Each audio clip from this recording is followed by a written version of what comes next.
Hello, and you are back with Senora DeVries and Esperanza Rising. Click, click, click. The song of the locomotive was monotonous as they traveled north, and the hours seemed like Mama's never-ending ball of thread unwinding in front of them. Each morning the sun peeked over one spur of the Sierra Madre, sometimes shining through pine trees. In the evening it set on the left, sinking behind another peak and leaving pink clouds and purple mountains against the darkening sky. When people got on and off, Esperanza and the others changed their seats.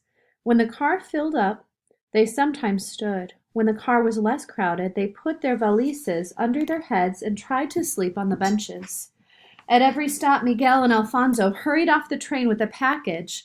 From the window, Esperanza watched them go to a water trough, unwrap an oilcloth, and dampen the bundle inside. Then they would wrap it in the oilcloth again, board the train, and put it carefully back into Alfonso's bag. "What's in there?" Esperanza finally asked Alfonso as the train pulled away from yet another station. "You will see when we get there." He smiled, and a knowing look passed between him and Miguel. Esperanza was annoyed with Alfonso for taking the package on and off the train without telling her what was inside. She was tired of Hortensia's humming and weary of watching Mama crochet as if nothing unusual were happening to them. But most of all, she was bored with Miguel's constant talk about trains. He chatted with the conductors. He got off at every stop and watched the engineers. He studied the train schedule and wanted to report it all to Esperanza. He seemed as happy as Esperanza was irritable. "When I get to California, I'm going to work for the railroad," said Miguel, looking anxious toward the horizon. They had spread pieces of brown paper in their laps and were eating pepinos, cucumbers sprinkled with salt and ground chiles. "I'm thirsty. Are they selling juice in the other car?" asked Esperanza. "I would have worked at the railroad in Mexico," continued Miguel, as if Esperanza had not tried to change the subject.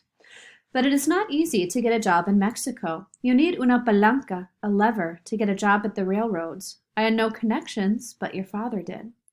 Since I was a small boy, he gave me his word that he would help me, and he would have kept his promise. He always kept his promises to me." At the mention of Papa, Esperanza felt that sinking feeling again. She looked at Miguel and he quickly turned his head away from her and looked hard out the window. She saw that his eyes were damp. She had never thought about how much her papa must have meant to Miguel. It dawned on her that even though Miguel was a servant, Papa may have thought of him as a son he never had. But Papa's influence was gone. What would happen to Miguel's dreams now? "Am I in the United States?" she asked quietly. "I hear that in the United States you do not need una palanca, that even the poorest man can become rich if he works hard enough." When they had been on the train for 4 days and nights, when a woman got on with a wire cage containing 6 red hens. The chickens squawked and cackled, and when they flapped their wings, tiny russet feathers floated around the car. The woman sat opposite Mama and Hortensia, and within minutes she told them that her name was Carmen, that her husband had died and left her with 8 children, and that she had been at her brother's house helping his family with a new baby. "Would you like dulces, sweets?" she asked Esperanza, holding open a bag. Esperanza looked at Mama, who smiled and nodded her approval. Esperanza hesitantly reached inside and took out a square of coconut candy. Mama had never permitted her to take candy from someone else she didn't know before, especially from a poor person. "Señora, why do you travel with the hens?" asked Mama. "I sell eggs to feed my family. My brother raises hens, and he gave these to me." "And you can support your large family that way?" asked Hortensia. Carmen smiled. "I am poor, but I am rich. I have my children, I have a garden with roses, and I have my faith and the memories of those who have gone before me. What more is there?" Hortensia and Mama smiled, nodding their heads, and after a few thoughtful moments, Mom was blotting away stray tears. The 3 women continued talking as the train passed fields of corn, orange orchards, and cows grazing on rolling hills. They talked as the train traveled through small towns where peasant children ran after the caboose, just for the sake of running. Soon Mama was confiding in Carmen, telling her all that had happened with Papa and Tia Luis. Carmen listened and made clucking noises like one of her hens, as if she understood Mama and Esperanza's problems. Esperanza looked from Mama to Carmen to Hortensia. She was amazed at how easily Carmen had plopped herself down and plunged into conversation. It didn't seem correct somehow. Mama had always been so proper and concerned about what was said and not said. In Aguascalientes, she would have thought it was inappropriate to tell an egg woman their problems. Yet now she didn't hesitate.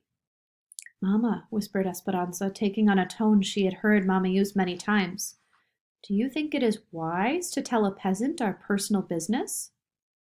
Mama tried not to smile. She whispered back, It is all right, Esperanza, because now we are peasants too. Esperanza ignored Mama's comment. What was wrong with her? Had all of Mama's rules changed since they had boarded this train? When they pulled into Carmen's town, Mama gave her 3 of the beautiful lace carpetas she had made.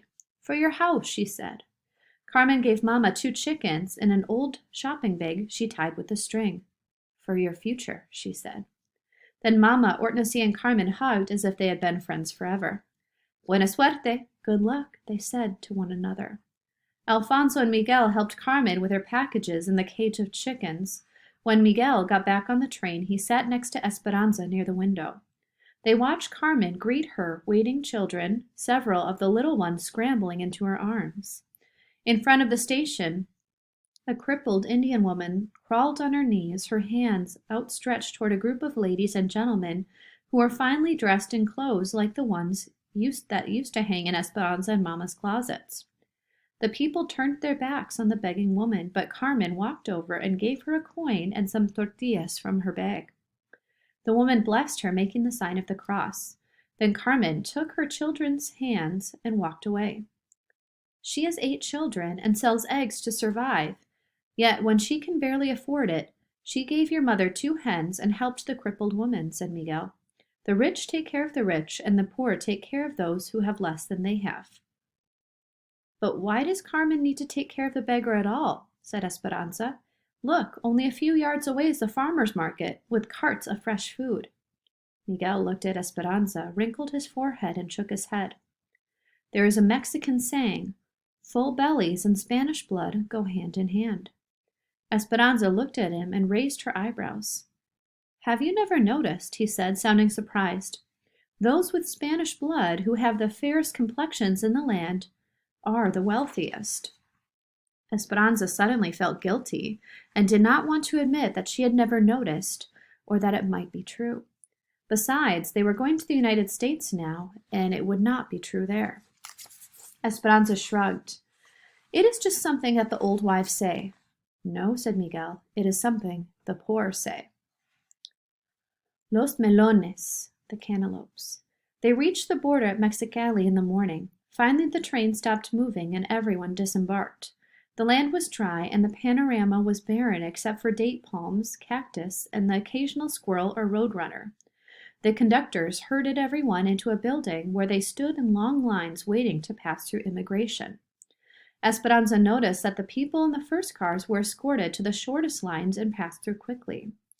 Inside, the air was stagnant and thick with the smell of body odor. Esperanza and Mama, their faces shiny with grime and perspiration, looked tired and wilted, and they slumped with even the slight weight of their valises. The closer Esperanza got to the front, the more nervous she became. She looked at her papers, hoped they were in order.